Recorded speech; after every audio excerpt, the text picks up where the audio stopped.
हे गाईज, आज आम्ही आलेलो नरसोबा वाडीला। आता ना कशासाठी आलो मी ते तुम्हाला पुढे व्हिडिओ मध्ये सांगतो। तर चला आता आम्ही बघा, आता आम्ही ना लवकरच आलो, अगोदर 9 वाजता आलो, तेव्हा दुकानं सगळे बंद होते। त्यासाठी आता इथं आम्ही नाश्ता करायला।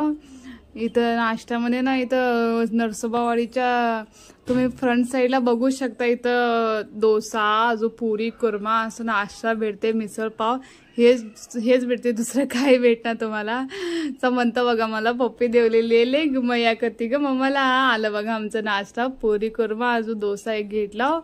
समंताला आपण तिथं खाऊ घातला थोडे। आता आम्ही आज चाललो समंताचं ना, आम्ही अगोदर 9ला येऊन सकाळी तिथं जावळ काढला। ब्राह्मण तिथं जावळ काढतात, अजून ते नावी येऊन तिथंच काढते। त्याच्या बाद आता आम्ही सगळं समंताला तिथंच आंघोळ ते घालू ना, आता आम्ही आतमध्ये ना केस व्हायचा चाललो, आतमध्ये मंदिरमध्ये इथं आता बारीला थांबलो। सकाळी ना तेवढं काही जास्त भीड राहणार नाही, सांच्या परून इव्हनिंगला ना जास्त भीड असते, तुम्ही बघू शकता। आता तेवढं जास्त लोक नाही तर त्याच्या बाद आमचं इथं दर्शन होते या मस्तपैकी। सगळेजण तुम्ही पण दर्शन घ्या। बघा तुम्ही इथं ब्राह्मण एक बसले दर्शनाला। त्याच्या बाद आता आम्ही ना चाललो नदीला समंताचं केस व्हायला। दर्शन झाले आमचं, ऊन तर ना लईच झाली। आता आम्ही इथं चाललो, बघू शकता तुम्ही समंताचं ना, आम्ही तुम्ही बघू शकता राईट साईडलाच ना, इथं राईट नदीच्या राईट साईडला आम्ही इथं केस व्हायला।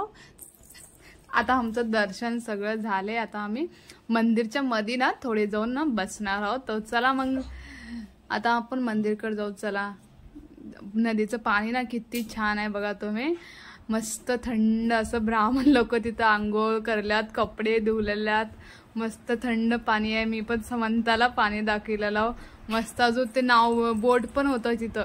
आता कोणी जास्त लोक बोटमध्ये बसणार, सकाळी सकाळी कोणी बसणार नाहीत। आता आम्ही मंदिरच्या पुढे मस्त बसला, समंता पाणी पिले आता मस्तपैकी। समंता थोडे खाऊ खाल्ले इथं। त्याच्या बाद आम्ही आता थोडे बसून मस्त जाणार आहे घरी। बघू शकता इथं मस्तपैकी लोक पण बसतात, मस्त शांत असं। वर टेंट तीन घातल्यात उन्हासाठी। त्याच्या बाद लास्टला आम्ही इथं जेवण जेवलेलो।